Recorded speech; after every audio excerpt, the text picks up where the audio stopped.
This week's episode of Podular Modcast is brought to you by Patchwork Seattle. Please visit them online at patchwerks.com for all of your synthesizer needs, and not just modular. Whether it's desktop synths, drum machines, studio equipment, hell, they even have merch. Well, then look no further than Patchworks. Once again, that's patchwerks.com. I would also like to thank Afterlater Audio for their continued support of Podular Modcast. And if you're listening to this on the day it is released, then tomorrow, 7 new arrivals will be hitting the Afterlater store.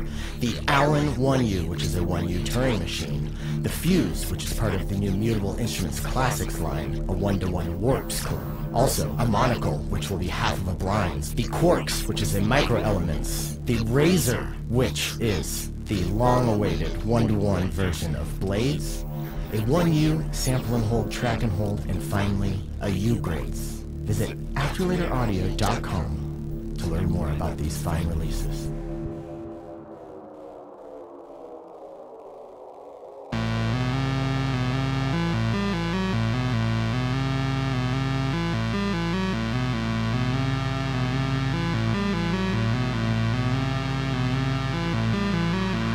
Hello, and welcome back to Podular Modcast. My name is Tim Held, and I'm really happy that I get to bring you another chat with Annie this week, or Eli. Eli is his name, but we all know Annie.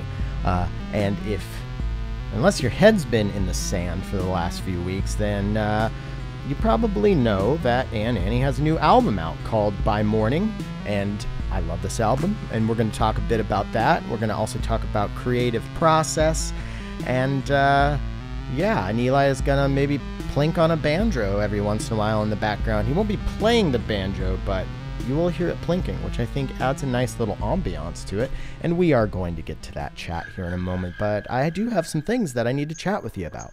And the first is the remix competition that I mentioned a few weeks back and have been talking about a little bit on Instagram, to celebrate the release of Stephen Jett and I's album, Kitty Safari, out now on Mystery Circles, on cassette. I thought it'd be fun to do a little remix competition where I invite all y'all to remix the track that you hear playing under me talking right now, called Doom Frog, off of our album. And there will be some prizes. First place will get a Pod Mod shirt, a Bleep Bloop 2000 panel, and a bunch of cool stickers, and finally the last remaining copy of Podular Modcast and Friends on vinyl.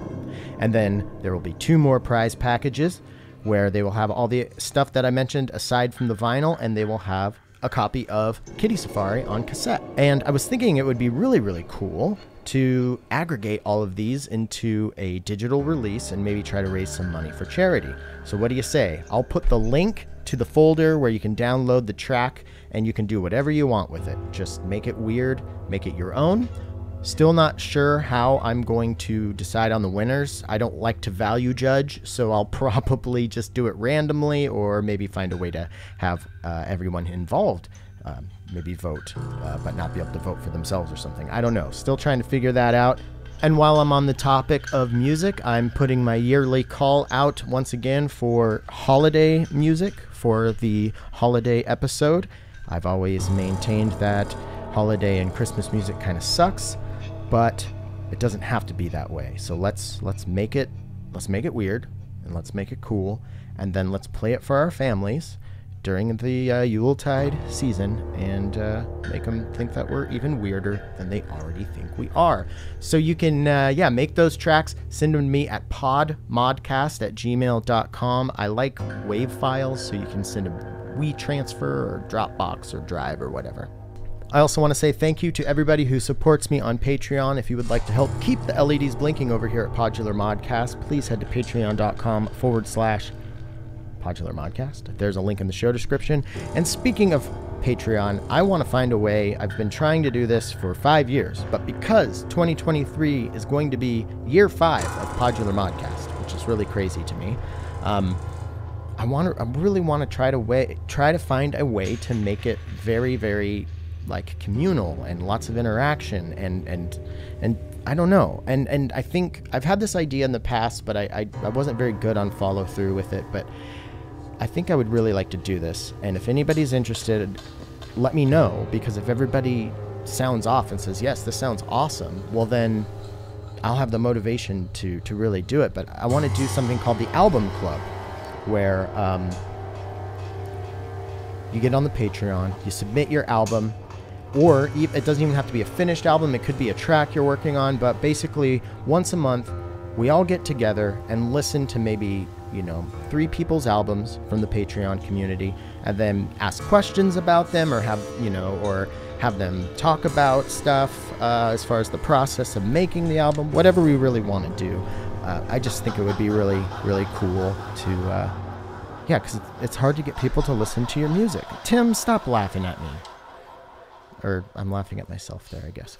But yeah, I think that would be a really fun idea. And then I could record those. And if you couldn't make it to that month's hangout and, album club chat session, then I can release them as bonus episodes on the Patreon as well. I think that sounds like that could be really fun. So let me know. And thank you again to anybody who has supported PodMod in the past, currently, or I don't know, are you thinking about doing it in the future? Well, let me thank you in advance. Speaking of in advance, The Mystic from Recovery Effects is now available for pre-order. The pre-sale ends November 21st, and then orders start shipping on December 1st. But what is it? Well, it's an experimental device that makes ethereal voices swirl, echo, ascend, and plunge into an ever-changing sonic celestial playground. With an FM synth at its core, the Mystic contains 2 operator voices, 2 modulators, and an analog-style echo with 500 milliseconds of delay time. Both operator voices include control over carrier frequency, and each modulator affects both voices, creating complex, interesting growls, sweeps, and cascading atmosphere. And get this is the best part. All synth parameters are controllable via CV, even the delay time.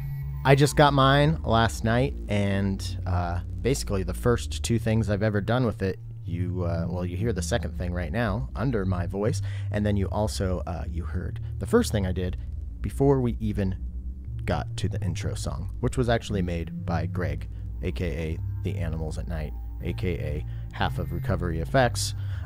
So yeah, full circle, I guess. This thing's super fun. I love that it interfaces with your CV. You don't have to use CV with it. There's a push button, and so there's like a latch, so it just drones, or not a latch, it's latching. There's a switch where it can just drone, switch it off, and then it only goes when you tell it to go with the push button, and then knobs for every single parameter, and then, like I said, CV ins for all the parameters. And I would say it's about the size of, let's see, what is it the size of? Like 2/3 of a Strega or No Coast. So, a nice, compact, semi-modular, powers off of a 9-volt DC, a negative tip power supply, so your standard Boss pedal or a guitar pedal power supply, which is not included, so you'll need one of those.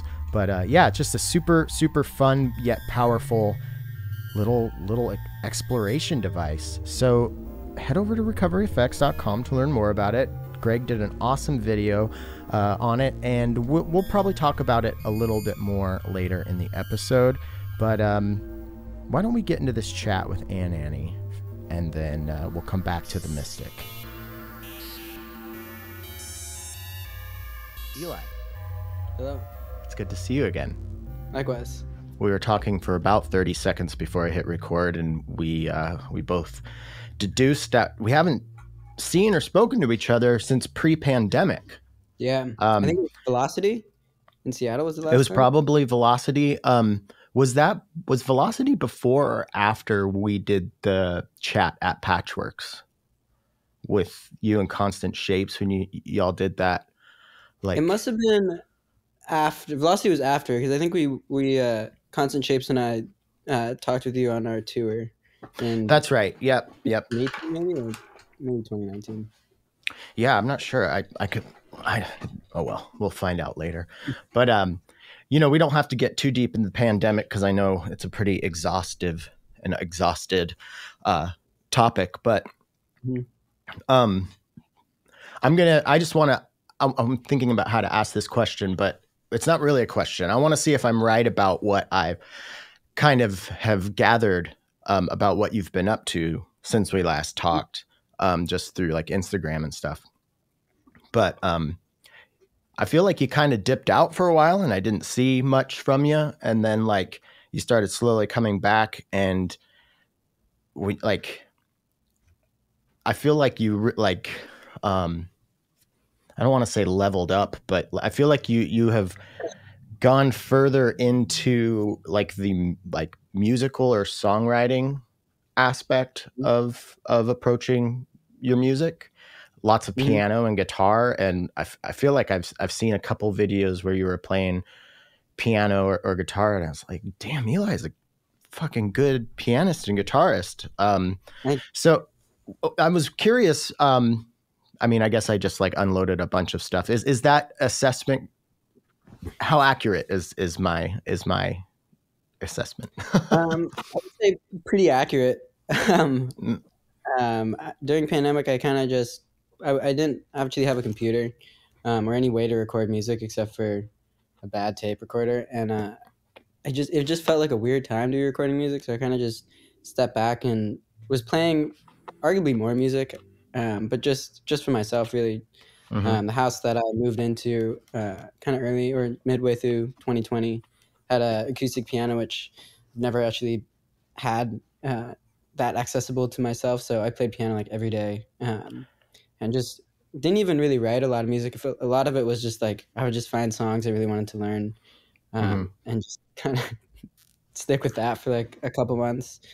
Wait, Um, so you didn't like grow up playing piano or anything like that? Because I feel like when I I watched you did. play, I was like, you're okay. So you just had like an electric piano or something growing up? Yeah, I have this actually looking at it right now. This really insanely old, or it's not that old, but it's just a funny 88 key weighted piano that I've lugged around with myself for the last 16 years or so. Okay, is it like one of those like wooden, yeah, like Yamaha or? Yeah, it's a Kauai. But I don't know what Oh, model it okay. is, but it's I had it one of sounds those really for a nice. while. Yeah, they're great. But I didn't actually have it. That was the first time in when I got to sit down and play that piano. It was the first time I'd kind of sat back down and played piano again in a couple years, seriously. Hmm. But I did grow up. That was the first instrument I ever played, and it definitely holds a special place for me in terms of instruments. Yeah, Um, yeah. I but was gonna it's say hard to like, easily walk around and with the piano. right? Yeah, totally, totally. Um, well. I wish I want to turn my camera so you can see.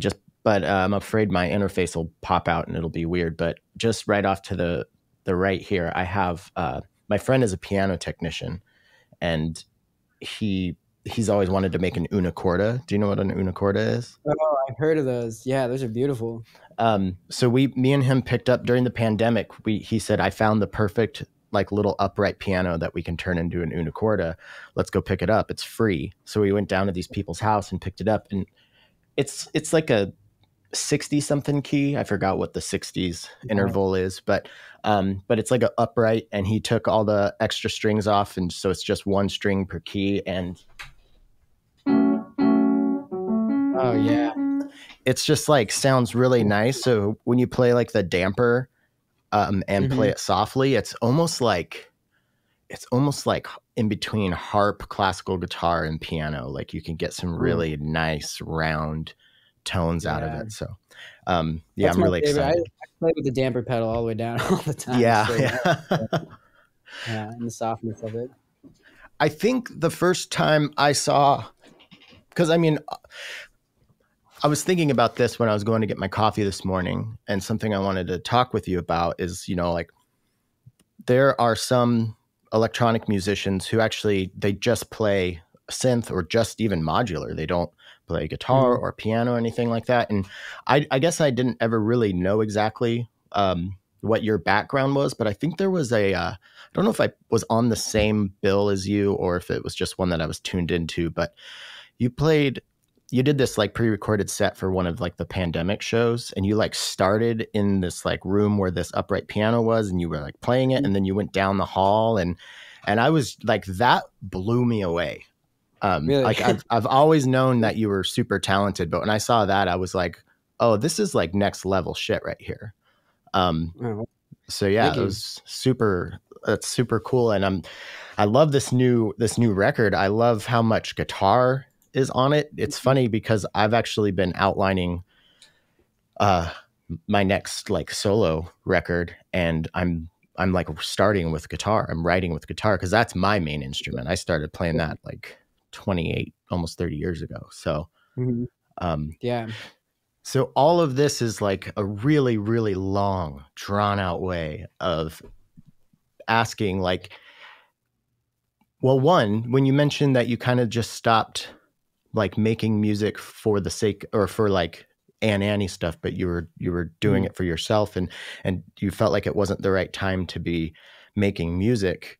I'm curious, had the pandemic not happened, do you think you would have gone through that same cycle of kind of stepping back and like reacquainting yourself with the piano and doing it for you? And Mhm.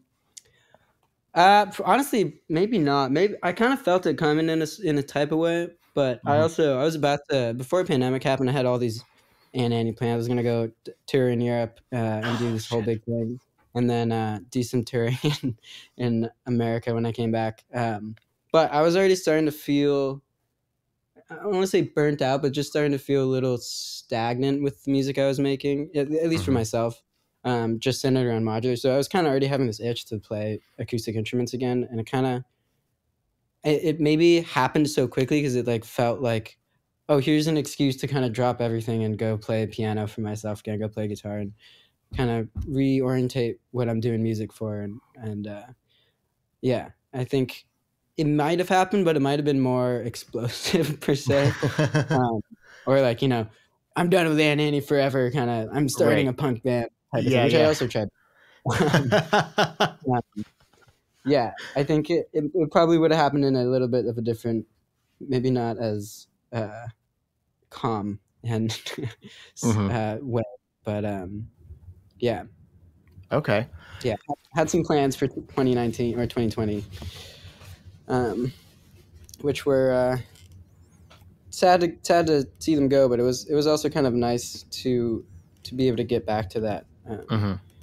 Kind of Yeah, just core enjoyment of like, oh, this is why I was so into music as a kid, and like I what love that. originally Yeah. captured me be playing Mhm. music, and also honestly not to do with all the at not so fun parts of making my own music and publishing my own stuff and doing all that. Is that was nice to kind of just be like, cool, I can make a song and make it sound bad and enjoy how bad it sounds, and then come back the next day and there's no deadlines or no uh, self pressures to get anything done. It's just on my own accord, which is super nice. Yeah, yeah. Kind of It's needed fun. that refresher. What was that? I just needed that refresher to get back to music, I guess, in a way.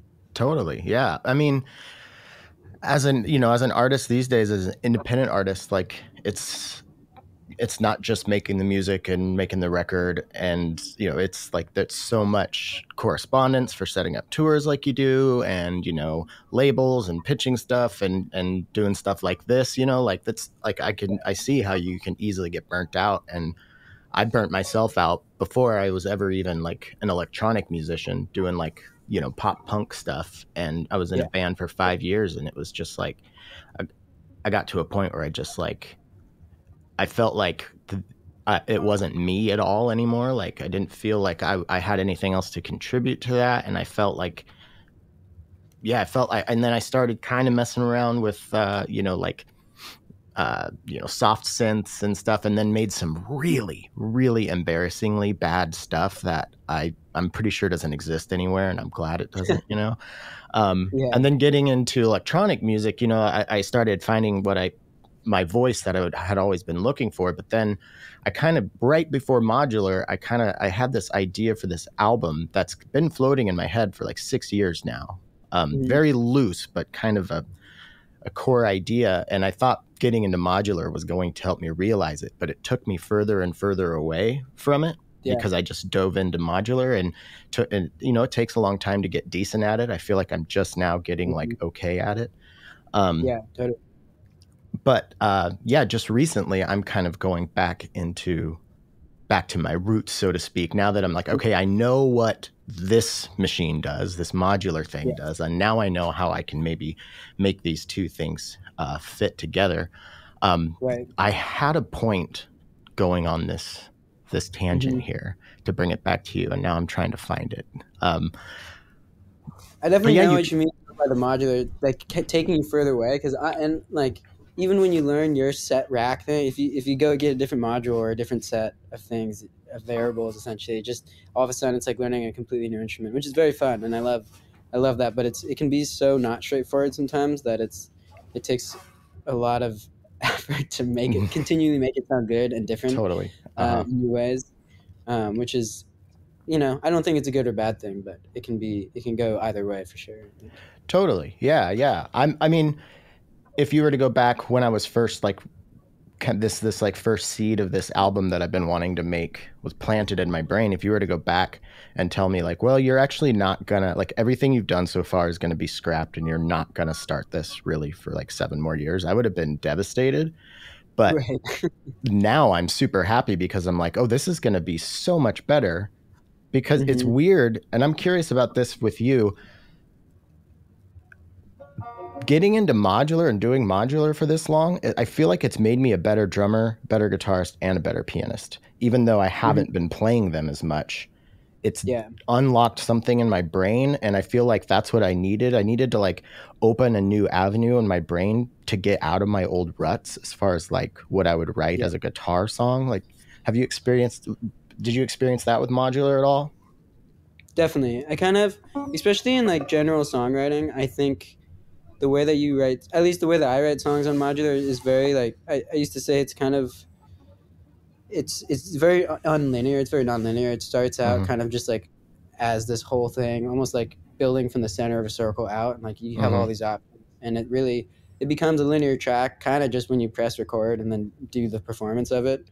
But in the songwriting aspect, you can write the end of it and then the beginning to completely out of order, and then piece them Absolutely. together while you're performing it, which is definitely come into my maybe more subconsciously than I am aware of, but has definitely come into playing other instruments and with other people in interesting ways, which is super cool. Something Wow, I love. That's honestly something I love about modular is the non-linearness of it. It's yeah, kind of crazy. totally. Yeah. Actually, you just made me like, I did exactly what you just said. Like this first, what I'm going to have is my like opening track. What I'm thinking of is like the thesis for this Hmm. album, the thesis song or whatever, or statement. Um, I like. I had like this riff. There's a riff that's in the middle of it that have been playing since before I got into modular, but I never, it's just like it was like a chorus, like it couldn't be Hmm. a whole song and I never knew what to do. So I just like play it every once in a while. And then this summer I started writing something totally different.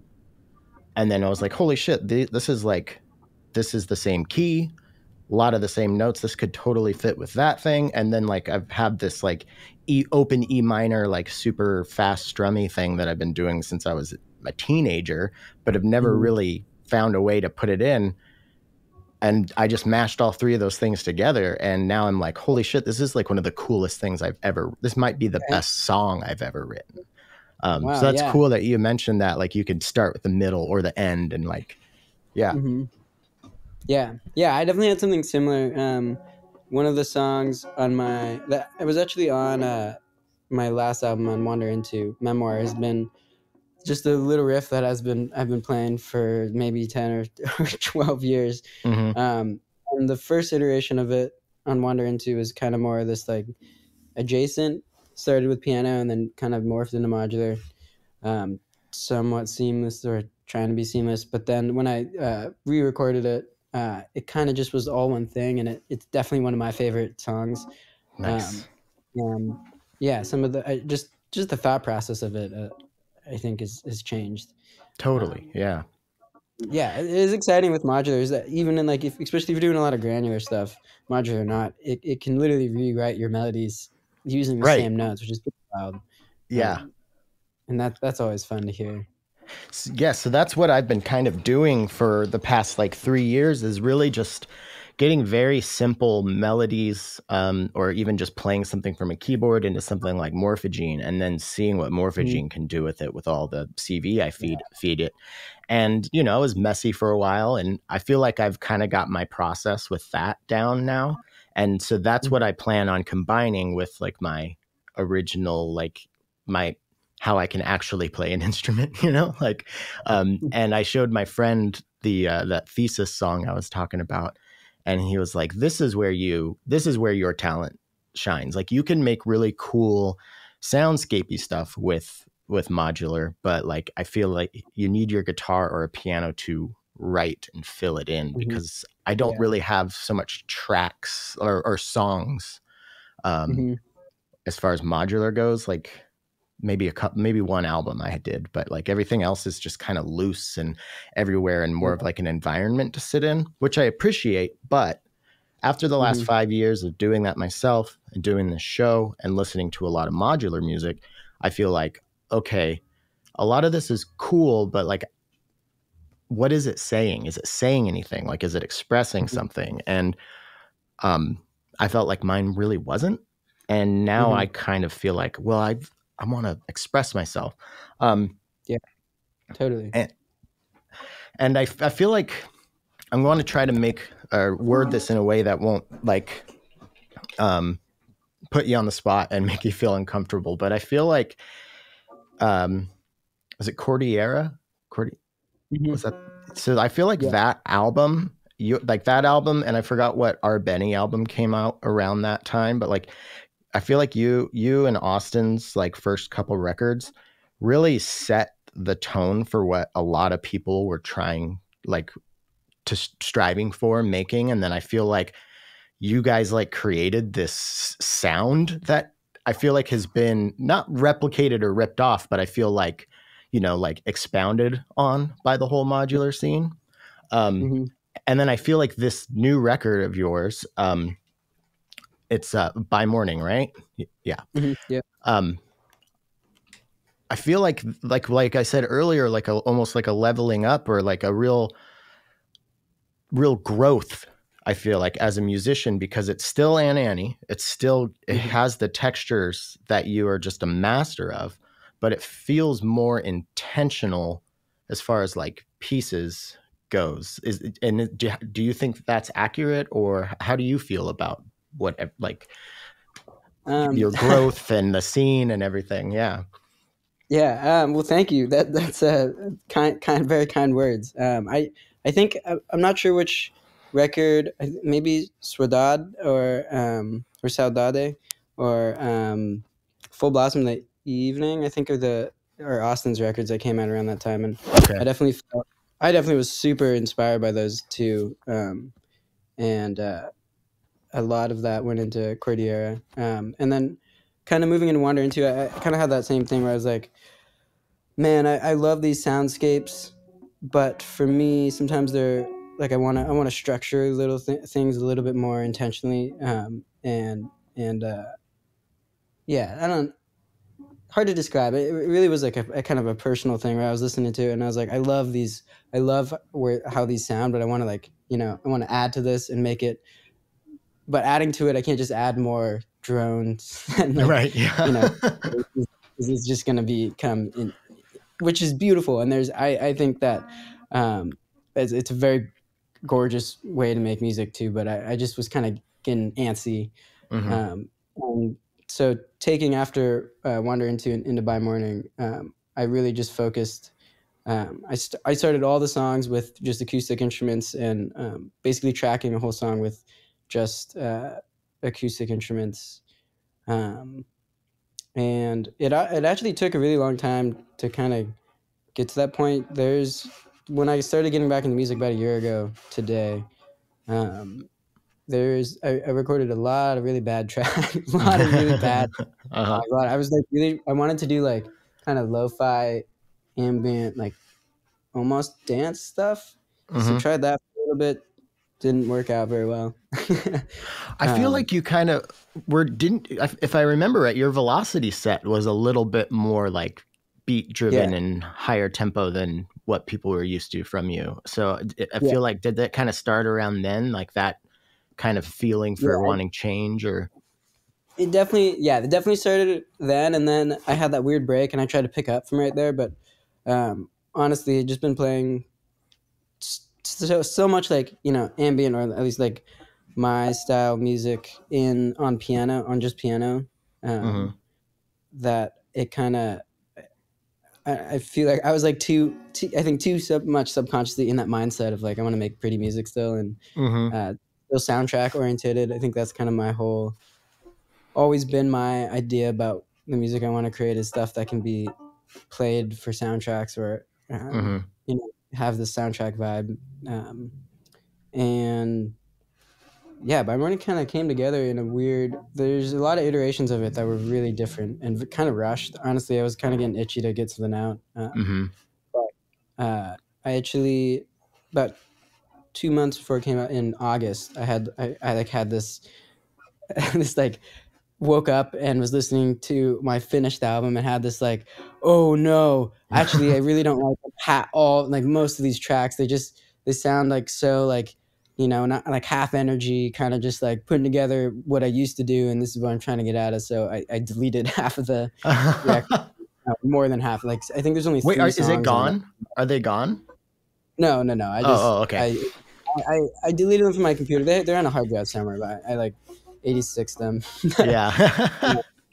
And yeah, I was like, I don't take a lot of, sometimes I don't take a lot of time. I'm like so excited to do stuff, or just, I just work in a very like, Mm-hmm. Me like, too. I'm locked in. So I just kind of slowed down, and I've also been getting into a lot of early country and folk music, and wanted to kind of bring that into some of my own stuff. Right on. And yeah, it formulated at the end of August. I was like, oh wow, this is actually sounding like a put together piece of music, not just something that I threw together last minute. It's so funny with, like, you just described exactly how I've been doing it too. And like, I've released, I mean, a lot of them are just like Bandcamp releases that I've, made one post about. It's just like, I have this series I call Modular Musings, where it's just like, after I have like, a few months of recorded patches that I'm like, I don't know what I'm not going to work on these anymore, but I think they're kind of nice. I'll release that. And the last album I just released a few weeks ago, like, was literally tracked in one night. Like, me and my friend just improv'd, and he played piano and I ran his piano through everything. And I actually think it turned out awesome. But Yeah. I have that same thing where I get like, when I have that inspiration, I'm as excited about making it, but I'm also like, want it to be done just so I can like put it out there. And I find myself, not having the patience to put in the work, which has recently just changed, and I'm 38. I feel like I should have figured this out by now, but I think it's really, really important to where, if you're like feeling, like you want to make something that's important to you and is a good, accurate representation of who you are as an artist, and a good snapshot of this time in your life, or whatever it is, like, it's so worth the time. And like, just last night, this quote unquote thesis song, sorry, I keep coming back to it, but I want to start the album off with that, just like classical guitar. So I've been recording it on my porch with a field recorder, because I've, people driving by, and just shit happens in my neighborhood. So I've actually recorded probably like 40 different takes of it. Wow. And it's like 9 minutes long. And like, last night I was nailing one, and then I literally played the wrong chord on one part at the very end. And I'm like, well, that whole 9 minutes is done. Yeah, that is the thing. Those long tracks, and you're like, yes, and then that's happened a lot. I mean, there's no shame in multi-tracking it, but like, I really got into field recording over the pandemic, and I'm trying to actually like play along with the sounds around me. So like, there've been a few times where the song starts ramping up and sirens start in the distance, or a big truck drives by. And so like I'm waiting for like all of these happenstances around me to be super fitting with what is also a really good take of this track. And totally. I've never put this much effort or patience into something like this. But it like last night I was like, if at this pace, like best case scenario, this album might be done in a year. And I was like, you know what? If that's what it takes, then that's what it takes. Cause I want to do it right, you know? Totally. So yeah. Man, have I been there though with the sirens? There's so many, like, I'll be like looking through all my takes and like, oh, the siren sounds so good in this, but I messed up right here. So I can't use this one. And then sitting there at like, 3 a.m. you're like, come on, maybe a bus will pass and it'll sound cool. And then dude, at some point I'm just, I gotta be done with this. What am I doing? Last night I went to bed at like 2 a.m. because I was out there and I kept telling myself, okay, one more take. And I did like 4, and it's like 2 of them are really good, but one I fucked up on a chord. And then the last one I did that I thought was like, I was like, fuck yeah. But the end is really soft. And right as I go into the last line of the end, this person drives by my house just like with super loud sub, boom, bumping. And I'm like, that would have been cool like 40 seconds ago, but not right here at this soft spot. So it's just like, would you guys wait for the build up? Yeah. And I don't know why it's important to me. I mean, if I don't get the take in, in the next like couple weeks, I'll probably just do a field recording and do some multi-tracking because, but right now it's like important to me that it gels with the sounds around me. And I feel like I'm sorry again. I'm just like talking about myself, and it's this your interview, but I feel like I don't know if that's how you work, but just you have been an influence on me as like a musician, especially in the modular realm, and I just kind of picture you, when I feel like no, I'll just multi-track it. I'm like, yeah, but if Eli had this idea, would he multi-track it, or would he make sure that he got it? And it's so I'm kind of curious in this instance. Like, do you? I mean, I know you just kind of like said you had something similar, but like, I guess that is a long-winded way of saying what's your process, or what was your process for the new record? I'm all into, and I love hearing about your process. It's super cool because it's great because I feel a lot of similarities. Like with the field recording, I did a lot of field recording. I only have a 2-channel interface and I usually record on tape, so everything has to be mixed in a mixer beforehand. And I've just gotten so good at like hearing what I need to hear out of a 2-channel stereo output that when I do multi-track, I get confused and it's just overwhelming and I feel like I'm wasting time. Yeah. And like honestly, in musical practices, I feel really strongly about like if it feels right, if you're doing something because it feels right, and that's the only measure. It doesn't matter. Like even if somebody's like, I can't hear the difference, or like, I think if you like, if it takes 2 weeks to get that one take with everything in it, it's just like so important because, back it kind of goes back to rushing through stuff.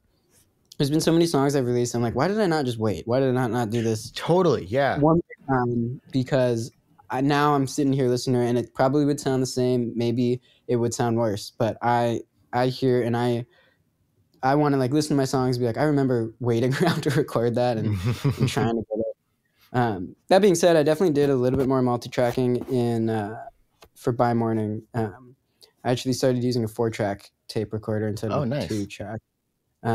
But I still a lot of that was like, okay, I'm going to group all these things together. I'm going to group like 8 things into actually just 2 tracks and then split them into 4.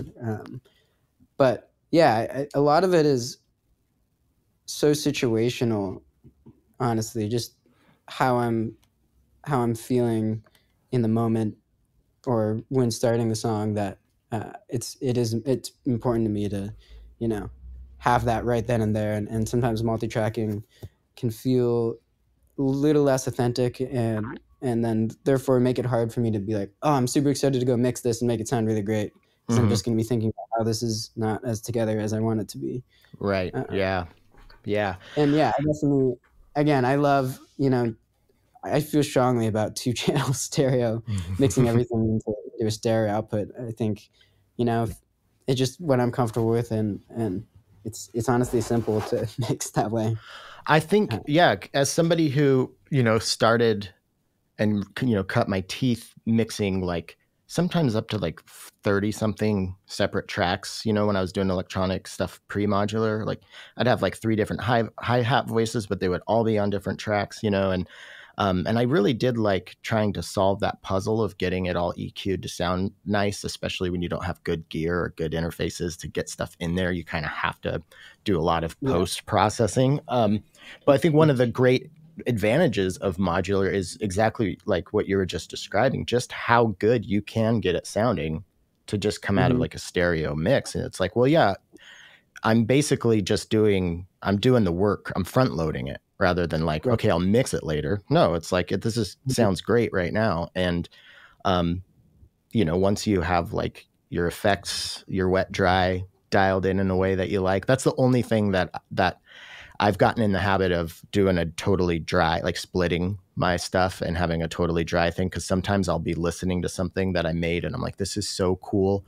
but God damn it, that phaser is just like a sine wave looping through the whole thing. And it's really just, it gets distracting after a while. And it's like, well, I already ripped that patch apart and I can't take that part out. So I'm definitely not opposed to the multi-tracking idea.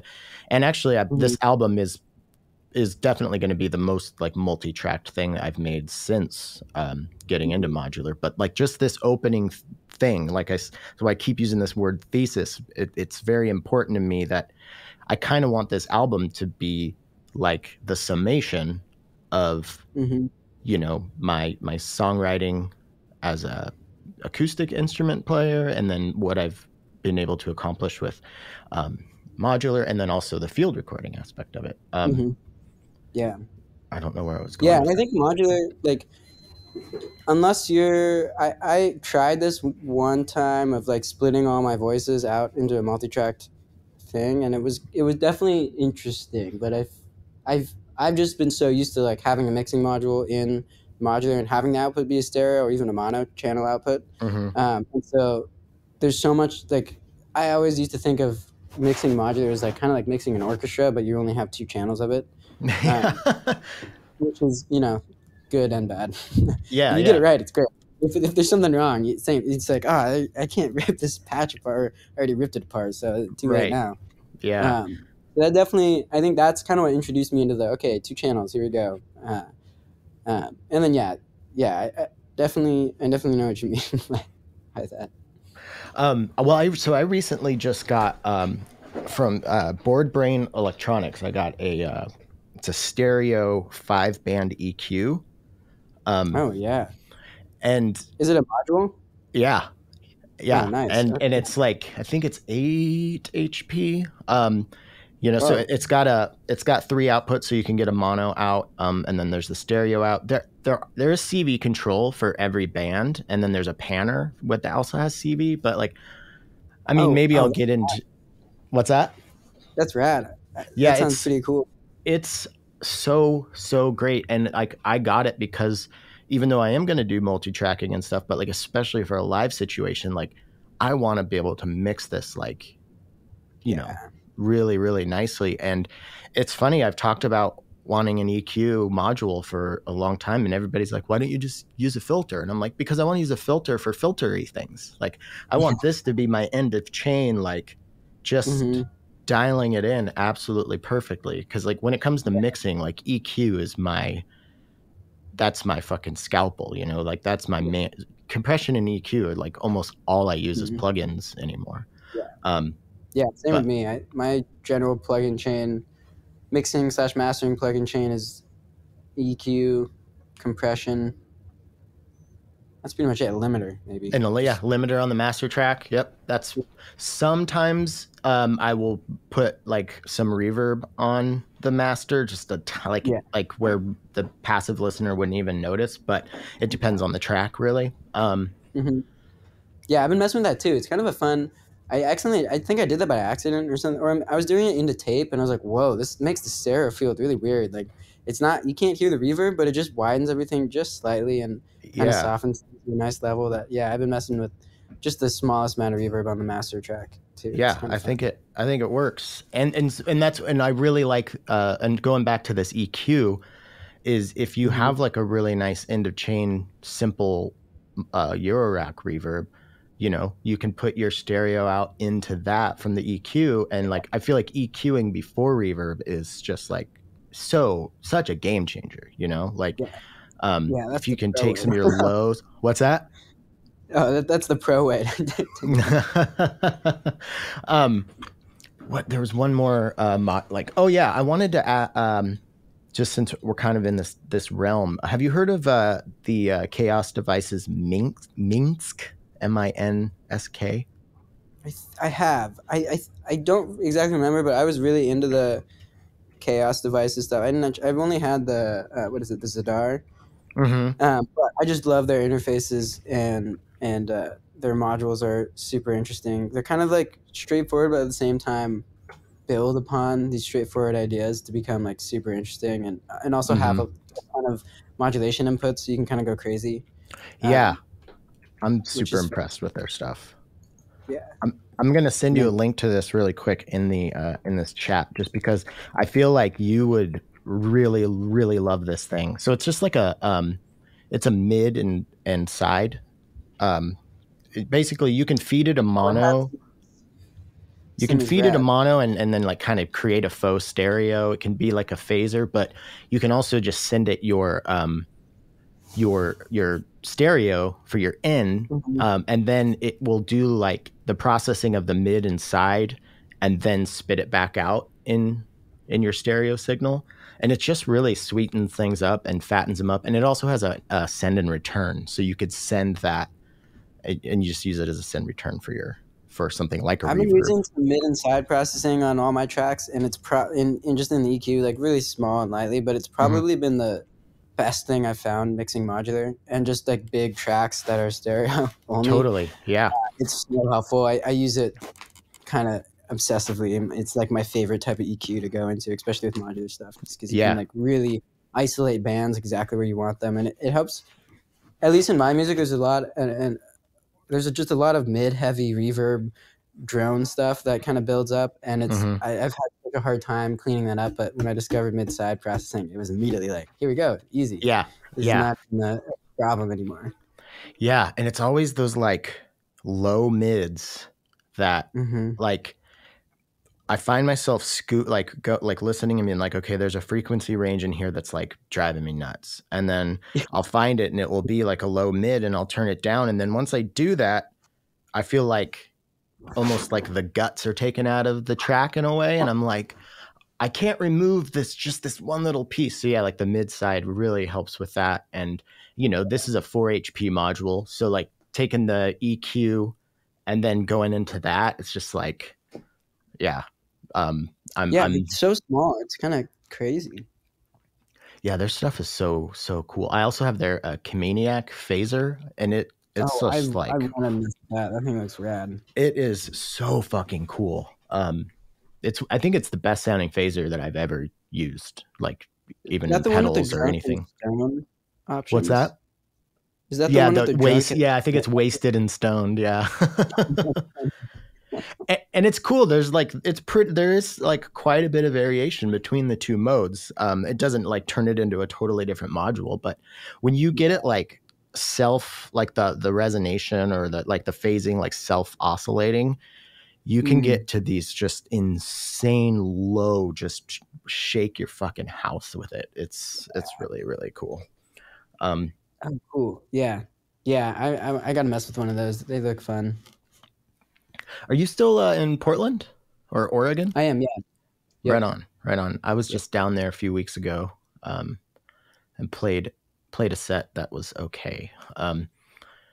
But yeah, I haven't really spent a whole lot. Every time I've gone down to Portland, it's always been for like a show, so I'd like one night and then leave in the morning. So I got to spend a weekend there and actually like get to take it in Nice. a little bit more. And God, I love that town so much. Hopefully it was not in the rainy time. Actually, it was when it was really hot. Oh, nice. It was there like you go. that weekend October, where. the 80-degree October we had. Yep. That was yeah. So yeah, I definitely want to get back down there. Mm-hmm. But Yeah, let me know if you're ever down here. what's that? Let me know if you're ever down here. We can get a little jam going or something. Yeah, that would be super cool. And my wife and I moved to Tacoma almost exactly a year ago now. So a little closer. I mean, you don't have to deal with the Seattle traffic to get down there, so it does feel more attainable to get down there. Mhm. But speaking of traveling around, are you planning on like doing any shows or touring or anything? I hope to be Mm-hmm. soon. I kind of want to step out of booking stuff myself just because it's a lot of work. And I'm also started a music project last year with a couple super long term friends of mine. Mm-hmm. And I've been doing a lot of booking with them. We might actually go on tour in this spring. Okay. But that's kind of been taking up my booking energy. Mm-hmm. Yeah, I would love to play more shows, but I'm hoping to reach out to a booking agency or get picked up by, fingers crossed, get picked up by something like that. You can Yeah, uh, that would be so get me great. some shows. But I actually played ambient church in Portland about a month ago, Mm-hmm. and I wanted to try I played with like four different acoustic instruments on stage, and Mm-hmm. was trying to make like more of an acoustic ambient thing Mm-hmm. going with a bunch of live looping, which was I've never done live looping. It was kind of a mistake to try to do it last minute, but it worked out. It wasn't terrible. It was just scary Live, there's trying to an get it. art to live looping for sure. It's amazing. I don't get I saw like earlier that week. I saw um, Name Apollo from um, what's there from Hikes, the band Mm-hmm. Hikes did a set, and their live looping was crazy. They had like a couple, like three different live loopers, but it sounded like they were running an Ableton rig and there was no computer involved, and it was just one of the most gorgeous things I've ever heard. And I'm still a little bit bewildered about how to do anything even near that. But Yeah, uh, I think you I got think to that's where I find want to the. live. What's Sorry, that? what was that? Oh, go ahead. I didn't I was hear. just saying that's kind of where I want to move with my live sets, is doing like having a modular setup, but much less centerpiece, and like building up all these other acoustic instruments around it that are looped, and then using the modular to do some processing of it, and then Mm-hmm. some melody parts, but kind of creating a more dynamic set, I guess. Mm-hmm. From my experience with live looping, like the last probably 3 or 4 shows I did before I like went fully modular, I was Mm-hmm. doing a lot of live looping with guitar and stuff, and Mm-hmm. I think I had a decent workflow, but I wasn't doing anything like new with that type of approach to live performance. Mm-hmm. I was basically just like looping small pieces and then building to these like cacophonous jams by the end. And I think that's cool, but I think it's also like pretty overdone, at least the way I was doing it. But from my Mm-hmm. experience with working with live looping it's absolutely essential. This is going to sound super obvious, but like it's really, really important to make sure that you find the looper that has the functionality and interface that you really gel with. Um, Definitely. and I know some of the people who I've seen doing live looping in the coolest and most effective ways use that Electro Harmonics like 45,000 or whatever. Mm-hmm. Um, Yeah, I've seen that a lot. Never I, messed with it, but I I've think seen it that. has, it can like, it has like some like quantizing Mm-hmm. capabilities as far as like timing goes. I think it's pretty simple, but I think it's like if it's close, it's probably like a couple years ago, like like Ableton 7, like quantization level or something. There's MIDI control over it, and then there's also what I like about it is there's banks, so you can like loop stuff into different banks with faders and mix it in and out. Oh, But that's yeah, super nice. yeah. Yeah, I've just been using a microcosm, which it has apparently quantization. I don't really know how it works. Which is the Because microcosm? That sounds familiar. it's by hologram devices. It's also a Oh yeah, granular. yeah. Uh-huh. Yeah. It, it sounds like Mutable Instruments clouds and a pedal. It's kind of awesome. Okay. It's Right almost too on. easy to do beautiful Yeah. stuff with it. Yeah, the live looper is cool. It's pretty straightforward in that, but it doesn't have. I do like the idea of being able to like mix different banks of uh, of loops, because that's kind of where I had a lot of not even really issues, just like it kind of stops me from doing certain things, because like I either need to have like be really aware of my volume on every single instrument, which is kind of hard to do, especially when I'm like, oh god, looping. Yeah. But yeah, that sounds rad. The 4500. I think it's 45,000 maybe. I like Yeah. I lusted after this thing for years and just never had the money to buy it. And then Yeah, it is a bit. It's up there. For sure. It's expensive, yeah, but I'm sure you could find one used on Reverb or something for not too much. And then there's like a extra pedal for it that I forgot what it does, but it does seem to be pretty useful. Oh yeah, you get left, right over each channel. That's pretty cool. Mm-hmm.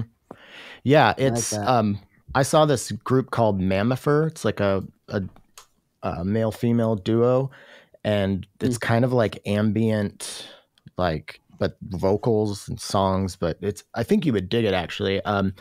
But yeah, the woman in there, she in the band, she was using that, and I was just like, holy shit, she's a master of that thing. She's ripping it up on that, and now that I'm looking at it, Mammifer, yeah. They might be a Northwest act. I saw him in Anacortes open up for Mount Erie when he released that album after his wife died, and it was like in this like little like old train depot, maybe like 50 people. It was crazy. It was so cool. Sounds right. Yeah. All right, we are going to take a little break from our conversation with Eli here to, like Van Morrison says, rock your gypsy soul just like way back in the days of old, and magnificently we will float into the mystic. That was such a long ways to go for such a stupid joke, but yes, this is the Mystic droning away right now from Recovery Effects. I don't have really any modulation happening or anything, and I've got the delay turned all the way down. So let's just kind of go through this thing and check out some of the sounds. The carrier frequency, it's kind of our overall pitch here, but they do modulate each other, the two carrier frequencies. So here, that's the carrier frequency 2 knob that I'm turning. And then here's carrier frequency 1 knob.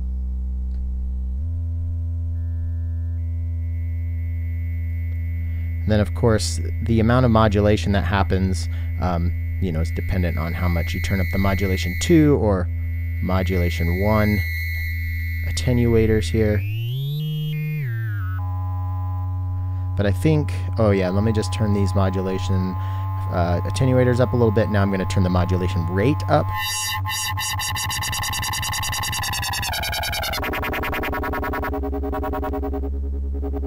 So yeah, just already right away, just a lot of fun playing with the knobs here, but it really starts getting fun when you bring this delay into the mix. You can get your delay feedback going all the way up. Let's bring the delay mix all the way up.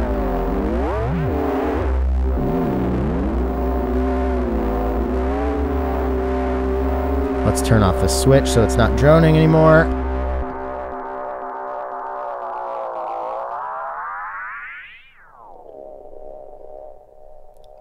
So yes, lots of fun. And like I said, I switched off the switch so it's not droning. And now there's the push button.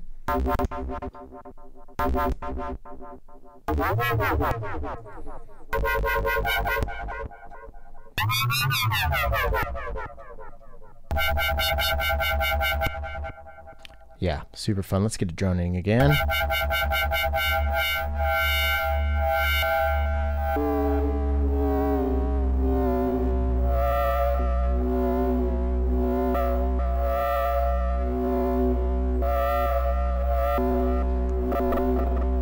So we have from left to right, as far as all of the attenuators go, we've got our carrier frequency 1, carrier frequency 2, the modulation 1 attenuator, modulation 2 attenuator, modulation rate, delay time, delay feedback, or excuse me, delay time. I don't know if I said modulation or delay time. And then your delay mix. So you bring that pretty low if you'd like. and then your overall volume. And then there is CV control for all of those knobs that I just turned, except for the volume and the mix and feedback. So you get one CV control over the delay, and that's the delay time. So let me get it droning again. I'm gonna put just a bipolar LFO into the rate of the modulation.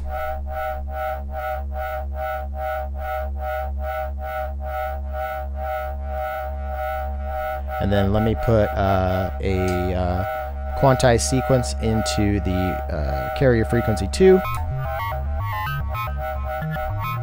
And then I'll also put a quantized voltage sequence into carrier frequency 1. And then I'll modulate the time of the delay.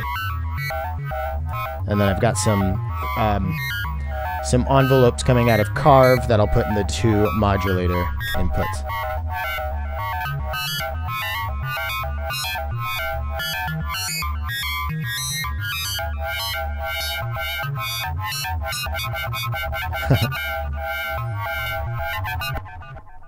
So yeah, that's just a really, really quick overview. I am, I'm new to the instrument, so it's going to get, what I do with it will get more interesting, but I just wanted to give you an idea of how it works and what kind of sounds you can get out of it. But I can tell you this, just sitting with it, even without any CV sources, just sitting here and kind of exploring all the different combinations you can get with the different knobs and stuff. It is super fun and super compact, and I love me some semi-modular stuff, so I can't wait to incorporate this with like the Strega and my Soma Enter. I think those 3 together, you could do a lot of damage with those. So maybe I'll get into something like that next week. But let's get back into this chat with Annie. Well, we've got like a couple more minutes because I don't want to take too much of your time, and we're going down a rabbit hole. But I want to make sure that we fully give By Morning justice. So, is there anything that like you were hoping we could talk about as far as the album goes during this chat that you kind of wanted to get out there, or yeah? I think in particular, I guess. Part of maybe this is more just for me, but the album art was done by this beautiful graphic designer Valentina Pulian, who she lives in Spain, but I've been working with her for a little bit now, and I think part of By Morning, not just the album artwork, but I started to want to kind of also try to take a step back and like, okay, what if I didn't do everything? Maybe I don't need to take on everything. Maybe this is actually not a good idea. And I think that mindset really helped me slow down too, because we're just like, okay, let's just stick with the music part and like really focus on that, really get that down, and then maybe think about other stuff. And yeah, I just got to give a quick thanks to Valentina. It's so nice working with her, and it's been such an easy time, and it having a visual aspect like that comes from somebody else that I feel like absolutely reflects my work is like such a satisfying thing, and makes it might be small and maybe just like a motivating thing for me, but it's been a very cool experience to see somebody else interpret my music and reflect that in a visual aspect, which I could never have. Definitely don't have the skills to do or even thought of like visualize in my head. So it's a pretty special thing. Yeah, I'm glad you brought that up, because it popped out right away. Like when you first posted about it, and then when I was looking at it today, I was like, that is such good artwork. And I also thought to myself, like, because you kind of like you have a very specific style with your graphic design that you put into the Annie stuff, which I feel like is really a part of your whole universe. And I really like that this is like the album, kind of like a new like step forward, like a small evolution. So I feel like that's very cool, and it's cool to hear that it sounds really intentional. Did you send her the tracks as inspiration, or did you guys just have conversations? Or yeah, I think I sent a brief paragraph about kind of the idea of the album, and then I actually sent the draft version, the bad draft version, which I was like, nah, never mind. And that was one of the great things working with Valentina. I sent like maybe in 1 week, I sent like 3 different like, okay, I'm so sorry. I know that I already asked you to change the track titles and everything, but I actually did it again. And here's a new track like 3 times. And every time she was like, yeah, no worries. I got it. Of course. That's so cool. But yeah, I sent the tracks over when we first started working together back in June. She listened to a bunch of my music and said some very sweet words. And immediately after that, I was like, I think we're going to work together very well. I think we see similarities have similar vision for what this should be. And I love a good collaboration when you like really gel with somebody and you both are on the same page and it's working out. Like there's almost like it's one of the best feelings. It's one of the most gratifying like relationships you can have. It's so fun. Yeah, so when you like, you don't have to share the actual paragraph, or you don't have to share it if it's too personal, but I'm kind of curious, something that I was wondering, like, and going back to this like thing that I've said a million times in this episode, but like the thesis statement, like, is there kind of a thesis or a theme or like something specific you were working through or trying to express with By Morning? I think on like a very, not the most interesting level. It's definitely like a lot of what I took from my couple years not recording music, and funneling that into not just like the actual music, but just the feeling, the emotion that I had at the time of playing music and funneling it into a record. From a less, I guess, obvious from a less obvious standpoint, I think the paragraph I sent Valentina was that it's supposed to be a soundtrack for a non-existent film, and my idea with By Morning, I don't know why I like that, because it's kind of like my idea was like by morning. I'm always like, I'll finish this by morning, or I'll do this thing by morning, or, I'll do this in the morning, kind of thing. And so that's kind of what the record is, like a placeholder. It's just like this kind of slow, like that space in between of like, what is the by morning thing? What are you putting off? And maybe it's not putting off. Maybe it's like taking a necessary breath from doing stuff. So that's kind of where the name came from, I guess, and the idea I like that. Album. That because I'm finding a lot of similarities between us throughout this chat, but I've recently started joking that it should be on my family crest to say, why do today what you can put off till tomorrow? Right. It's just like, it's kind of my, like how I've conducted myself a lot of my life, which in some ways, like, I think when I'm doing it like in a healthy way, where it's like, I'm actually like taking into account like my emotional needs and whatnot. It feels very like middle path Buddhist. And it's like, I like that aspect, but I also can feel myself leaning into it too hard to where it just becomes flat out like procrastination. So I like that you titled this, like the way you described it seemed like it was like not a lot of value judgment on it. It's just more of like, yeah, I'm like this, and sometimes it's great and sometimes it's not, but it's just is. And I like that. Is. Yeah. It just is. Yeah. And I feel like that's something that I guess I have come into feeling a lot of like, man, I can't get held up on all these things, all these pressures. Like especially with like doing stuff, if I don't do something, like if I just keep dwelling on it, nothing's going to get done. Yeah.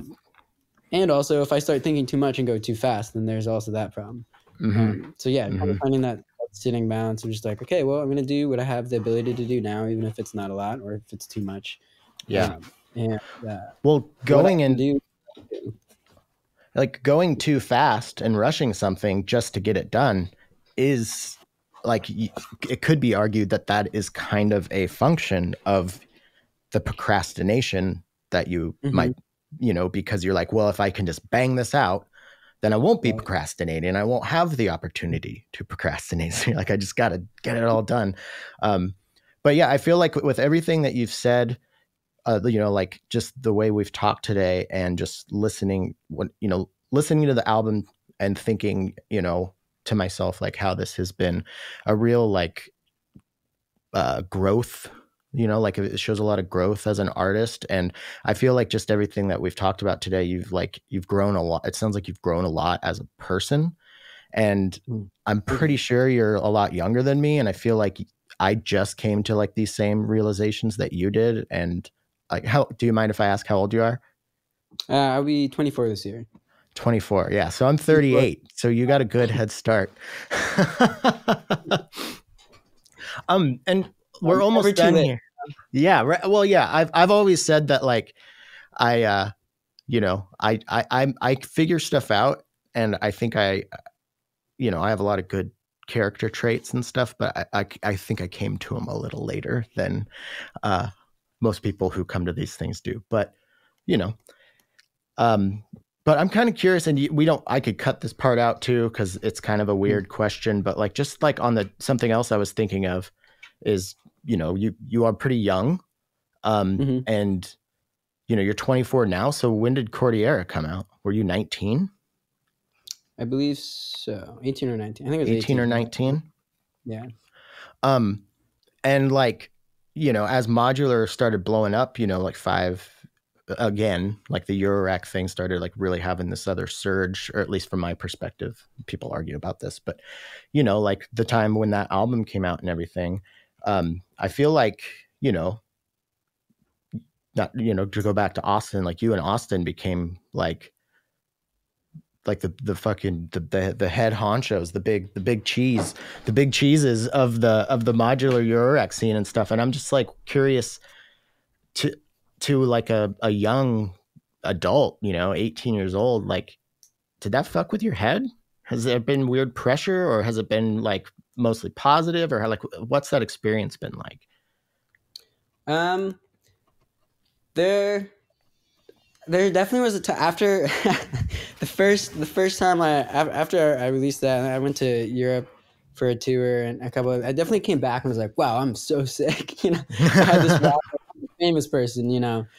uh, type of attitude that, um, and the pandemic was certainly humbling, and just growing older and doing music more and realizing how much more how much there's always to learn. Mm-hmm. Definitely humbled me a bit. Mm-hmm. Um, but I don't know. I guess I haven't really thought about it too much. I definitely think about it now, like looking back, like wow, I was pretty young when I got into this. Mm-hmm. Um, but I've also always just had this kind of like, even before that, I used to do the music project I had right before that. I was recording like full band songs in my room just like till like 8 a.m. or all night long, just Mm-hmm. grinding hard. So I kind of always had this like, I know what I'm doing. I'm gonna go crazy and just dive 100% in, um, which has not that definitely hasn't changed. It's still And that still won't do it won't change. It might that. you might be a completely different medium.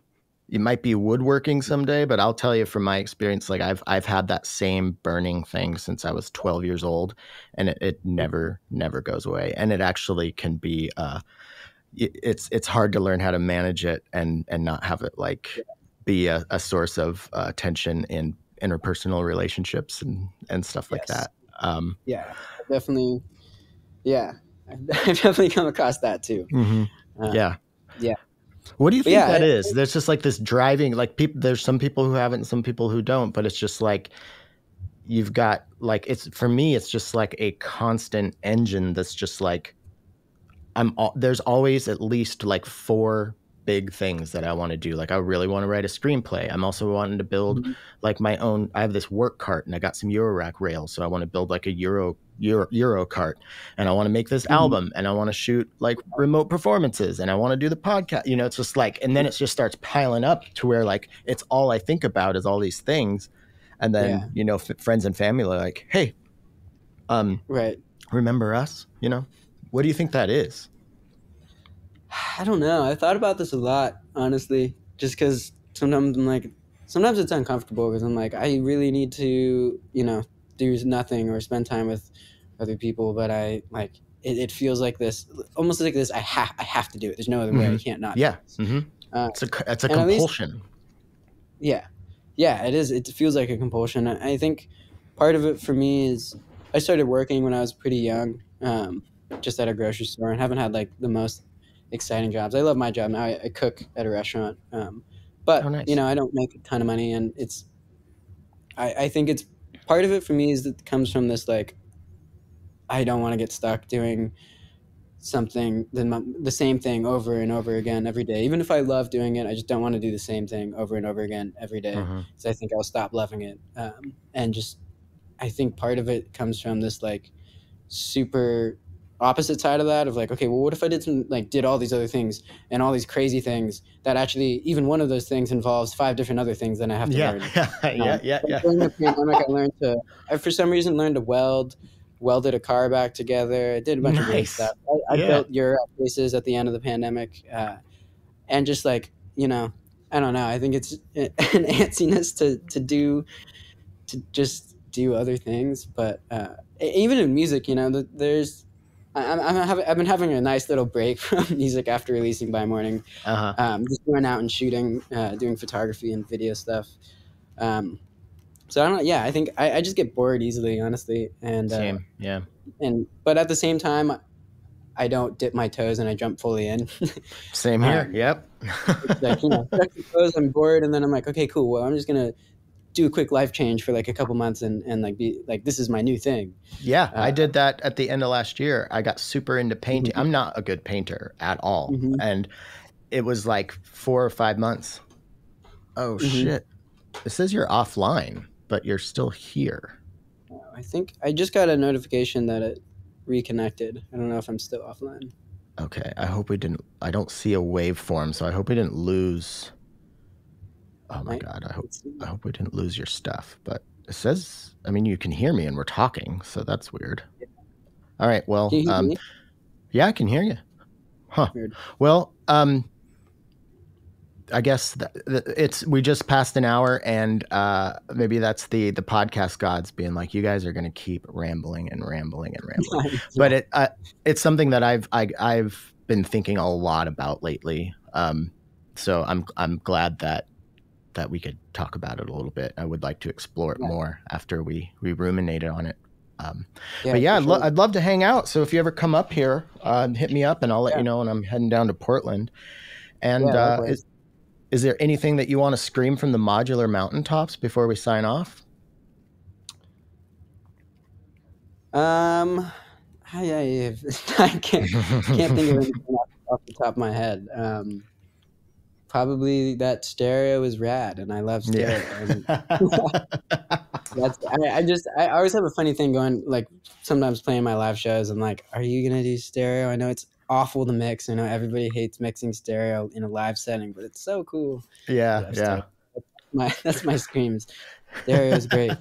Don't lose faith in stereo. It's awesome. Right on. Well, Eli, thank you so much for your time. It was really awesome to get to virtually hang with you again. It's been too long. I hope we can do this sooner than later. Yeah. Thanks, Tim. It's great to see you. Nice to chat again. All right, that's our episode for the week. Thank you so much to Eli for coming back on PodMod. Go check out the new Annie album, By Morning. It is absolutely gorgeous. Don't forget about the remix competition.